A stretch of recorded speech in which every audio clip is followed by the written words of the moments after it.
Megastar Shakib খানের মতন এত বড় নাম, একটা দেশের এত বড় নায়ক, দেশের সবচেয়ে বড় নায়ক, তিনি নাকি পাবলিক ভোটে, প্রথমত অ্যাওয়ার্ড তো পাবলিক ভোটে হয় না, ক্রিটিক চয়েসে হয়।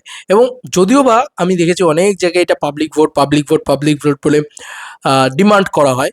তো সেই পাবলিক ভোটেও যদি অ্যাওয়ার্ড হয়, সেখানে নাকি দেশের সবচেয়ে বড় নায়ক, বাংলা ভাষার সবচেয়ে বড় নায়ক নাকি কি পেল না, ভোট পেল না। তা আপনি এইটুকু তো পরিষ্কার বোঝা যাচ্ছে মেগাস্টার শাকিব খানের সাথে একটা বড় রকম কি বলবো, রাজনীতি চলছে এবং সিন্ডিকেট চলছে, যেখানে পরিষ্কারভাবে তাকে না দেব বলেই দিলাম না, অথচ নামটাও রাখলাম। তার নামটাই যখন রাখলাম, তাকে একটা অন্য কিছু দিয়ে দিই, কিছু একটা দিই অন্তত। এবং যেহেতু দেখো, আজকে এই মেরিল প্রথম আলো এই অ্যাওয়ার্ড শোটা না, এটা একটা এমন অ্যাওয়ার্ড শো, এটাকে নিয়ে এই কারণেই আলোচনা করতে হয়, কারণ এইখানে যারাই ধরো অ্যাওয়ার্ড পাচ্ছেন, তাদেরকেই হয়তো নাচতে হবে, তাদেরকেই হয়তো গান গাইতে হবে, তাদেরকেই হয়তো একটু সঞ্চালনা করে যেতে হবে, একটু সেলিব্রেশন করে যেতে হবে, এই ধরনের জিনিসপত্র করতে হবে। তবেই গিয়ে কিন্তু তুমি সেখানে অ্যাওয়ার্ড পাবে। এটা কিন্তু আমি বলছি না, বাংলাদেশেরই বিভিন্ন মানুষজনেরা বলছেন। মেগাস্টার সেগুলো করতে হয়তো পছন্দ করছেন না আপাতত। তিনি যে স্ট্রেচারের একজন মেগাস্টার, তিনি এখন সেগুলো করতে পছন্দ করছেন না, তাই জন্যেই তার নামটা বাদ দেওয়া হয়েছে। সব ভোট ফোট বাজে কথা। কিন্তু আজকে যখন ব্যাপারটা ক্ষোভের আকৃতি নিয়েছে, যখন ব্যাপারটা আবার ব্যাকল্যাশের জায়গায় গিয়েছে, এই মেরিল প্রথম আলো তো একটা পার্টিকুলার দলেরই প্রায় বলা চলে একটা অ্যাওয়ার্ড শো। তো সেখানে দাঁড়িয়ে নিজেরাই নিজেদেরকে অ্যাওয়ার্ড দেয় ভাই, নিজেরাই সিনেমা বানায়, নিজেরাই অ্যাওয়ার্ড দেয় নিজেদেরকে। অদ্ভুত একটা কী বলবো, লুপের ভিতরে তারা চলছে। তবে এই মেরিল প্রথম আলো এই অ্যাওয়ার্ড শোটা মেগাস্টার শাকিব খানকে ছাড়া কিভাবে হলো, ওই যে বললাম শাকিব খান এই কারণে রাজি হয়নি। এবার তারা এখন কি বলছে, সাকিবিয়ানরা মানে অশিক্ষিত।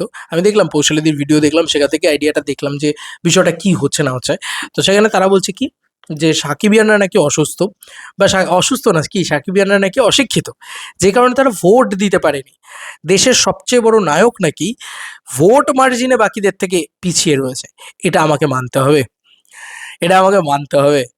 মানে চরম শাকিব খানের চরম বড় শত্রুও বোধহয় এটা মানবে না, যে শাকিব খান যে কারুর, মানে যে কারোর সাথেই হোক না কেন, আমি এইটুকু বলছি, বাংলা ভাষার যে কোনো নায়কের সাথেই হোক না কেন, যদি টাসেল লড়িয়ে দাও, শাকিব খান ভোট মার্জিনে এগিয়ে থাকবে, এটা চোখ বন্ধ করে হিসেব।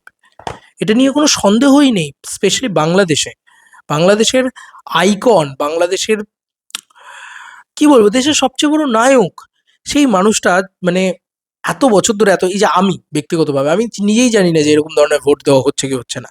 তো ব্যাপারটা হচ্ছে, মানুষ তো জানেও না, মানুষকে তো জানাতেও হবে এরকম একটা ভোট হচ্ছে কি হচ্ছে না। আমিও তো জানি না, তাহলে আমি তো ডেফিনেটলি, আমি বাদ বাকি যারা রয়েছে তাদের ভিতরে তো শাকিব খানকেই ভোটটা দেবো না।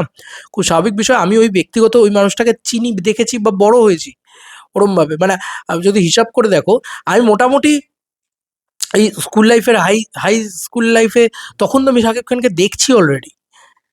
মানে আমার চোখে তো ভিজিবিলিটি শাকিব খান সবার আগে। তো আমি তো ওই মানুষটাকে একটু হলেও পছন্দ করি, আমি তো ওই মানুষটাকে একটু হলেও ভালোবাসি। সেই কারণে তো আগে ওই মানুষটাকে তো আমি ভোট দেবো। এরকম আমার মতন অজস্র পিপলস রয়েছে, প্রচুর মানুষ রয়েছে। এবং নিম্ন শ্রেণীর মানুষদেরকে প্লিজ ছোট করবেন না। মানে নিম্ন শ্রেণীর মানুষ মানে কি, নিম্ন কর্ম ক্ষমতা সম্পন্ন মানুষ, মানে যারা আহ, ক্ষুদ্র কাজ করেন, কিন্তু সেই কিন্তু সব থেকে ইম্পর্ট্যান্ট। আজকে একটা মেথড ছাড়া আপনার চলবে না, আজকে একটা ইলেকট্রিশিয়ান ছাড়া আপনার চলবে না, আপনার বাড়ি ফিউজ হয়ে উড়ে গেলে আপনার ইলেকট্রিশিয়ানদের লাগবে। আজকে একটা রিক্সাওয়ালা ছাড়া আপনি এই গরমে বেরোতে পারবেন না। তো এটা না বুঝতে হবে আপনাকে। তো সেখান থেকে দাঁড়িয়ে এই শ্রেণীর মানুষজনদের আমি তো ব্যক্তিগতভাবে বলবো, ছোট করবেন না। আচ্ছা, এবার পয়েন্টে আসি। পয়েন্ট হচ্ছে, মেগাস্টার শাকিব খান, তিনি ভোট কারচুপি তার সাথে হলো, তার ভোট পোলটা খুলে দেওয়া হোক, দেখি। এটা সম্ভব নয়, এটা অসম্ভব যে মেগাস্টার শাকিব খান ভোট পাননি, এটা হতে পারে না। তিনি ভোট পেয়েছেন, তিনি আসতে চাননি, তিনি নাচতে চাননি, তাই জন্য তাকে দেওয়া হয়নি, তা দ্যাটস ইট। এটা বলে দিলেই হয় যে শাকিব খান ব্যস্ত আছেন, শাকিব খান আমাদের সাথে পারফর্ম করতে পারবেন না, তাই জন্য আমরা অ্যাওয়ার্ড দিইনি, ব্যাস। বা দিয়েও দিতে পারতেন, কিন্তু দেবো না, কারণ ওনাদেরই সিন্ডিকেট, ওনাদেরই যে হিরো, ওনাদেরই যে লবি, সেগুলোকেই দেওয়া হবে। তো এটা তো নর্মাল বিষয়। এটাকে আবার এত জাস্টিফাই করার কি আছে, যে সাকিবিয়ানরা অশিক্ষিত তাই তারা ভোট দিতে পারেনি, তাই জন্য শাকিব খান ভোট পায়নি। তোমার কি মনে হয় সুশীল সমাজ ভোট দেবে না শাকিব খানকে? তোমার কি মনে হয় যে যারা সাকিবিয়ানরা রয়েছে প্রত্যেকে তারা শাকিব খানকে ভোট দেবে না? যতই মানে করো আর কি, ভোট দাও আর কি, যাই করো, ওদের তো আগে থেকে পুরো অ্যাওয়ার্ড লিস্ট হয়ে থাকে, এটা যে কোনো অ্যাওয়ার্ড শোতে, বড় বড় অ্যাওয়ার্ড শোতে। তো এটাকে নিয়ে এত হাউচাউ করার কিছু নেই। আর দিনের শেষে দেবদা হোক, জিদ্দা হোক, শাকিব খান হোক, এই প্রত্যেকটা মানুষের, এরা যারা বড় সুপারস্টার মেগাস্টার হয়েছেন, তারা প্রত্যেকেই কিন্তু এটা বিশ্বাস করেন যে অ্যাওয়ার্ড নাথিং, আলটিমেট হচ্ছে রিওয়ার্ড, পাবলিকের ভালোবাসাটাই হচ্ছে সব থেকে বড় জিনিস।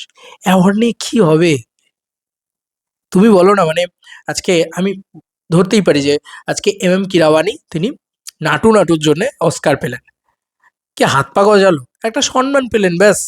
এটা নিয়ে দুদিন আলোচনা হলো, 3 দিনের দিন কিন্তু তার কন্টেন্টটাকে নিয়ে আলোচনা হবে, পাবলিক কি বলছে সেটাকে নিয়ে আলোচনা হবে। 3টে ছবি পরপর ফ্লপ দিক তার, মানে তার গান 3টে ছবি পরপর খারাপ হোক, তাকে নিয়ে আলোচনা বন্ধ হয়ে যাবে বন্ধু। এটাই খুব বাস্তব সত্যি কথা।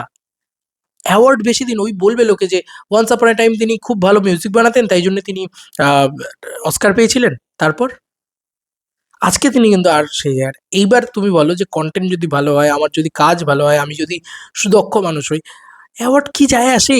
সত্যি কি কিছু যায় আসে? আমার তো মনে হয় কিছু যায় আসে। শাকিব খানের জাস্ট এটাই জাস্ট, আর কিছু বলার নেই। তাণ্ডবের শেষে শাকিব খান তো দেখিয়েই দিয়েছে সবার উদ্দেশ্যে। চলো বন্ধু, বড় নতুন কোনো ভিডিওতে দেখা হবে, বাই।